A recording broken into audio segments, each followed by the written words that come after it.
Good evening. Thank you for tuning in. Been streaming low key here. Pleasure to have you, especially you, on today. Thanks for tuning in. It's sunset. I am the sunset streamer. Let's get straight into today's topic. Not finding your passion, but finding your obsessions. I mentioned yesterday that I'd be talking about this, and this particular one is about finding your life's purpose. It's a topic I'm very, very passionate about, and not to contradict today's title, it is a topic I am obsessed about. Often in life, we want one thing at a particular point in time, and then later on in life, we're going to want other things. And understanding just the way this game of life is played is going to save you a lot of pain and frustration moving on. When I was in high school, Mr. Crichton, our accounting teacher, asked the class, "What do you want out of a job?" And I recall answering, "I just want money. Money is what I want." And he says, "Oh, just money? Is that going to make you happy?" And quite confidently, I said, "Yeah, money. Money is what I want." And when I finished high school, and it was time to decide what course to study for university, because I was like, I have to go to university so I can have a greater chance of making more money. I looked at which courses were the toughest that could earn me the most money. And oh boy, what a ride that was. Sure, I learned things that I may not have learned, but some of the courses were like eating chalk, if I could call it that. Tedious, laborious. And even though they promised a big salary if you could get qualified and get into the industry, a lot of it really made me look back to the words that Mr. Crichton said of, is money the only thing you want?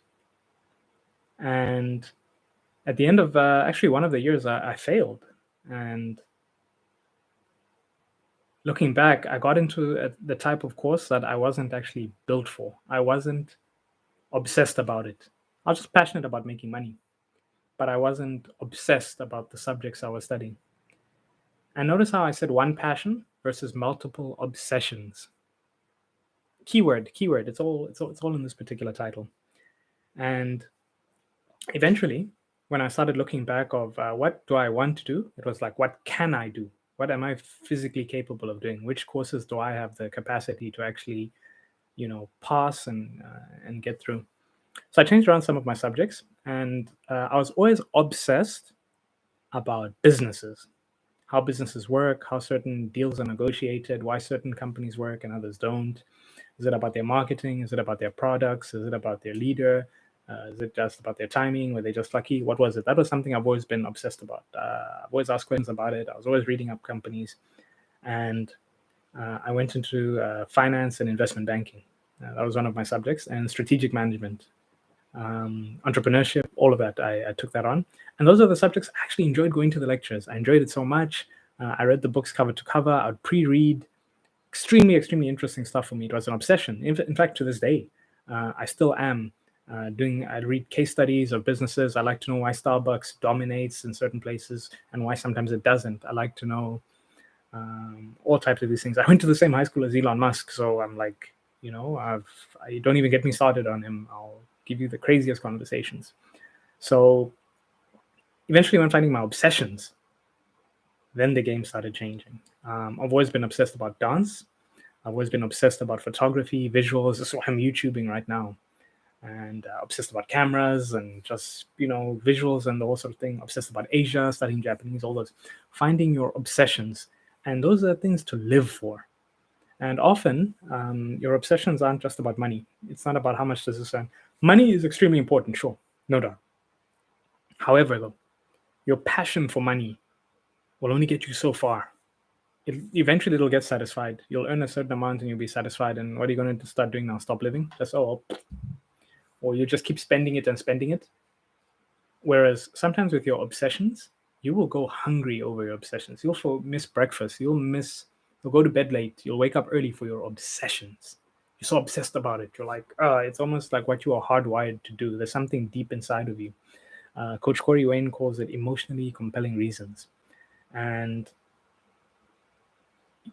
as you get to know yourself, actually take the minute to discover and know yourself and actually write things down and actually realize what are some of the things that I do a lot that I don't even get paid for, but I'm obsessed about.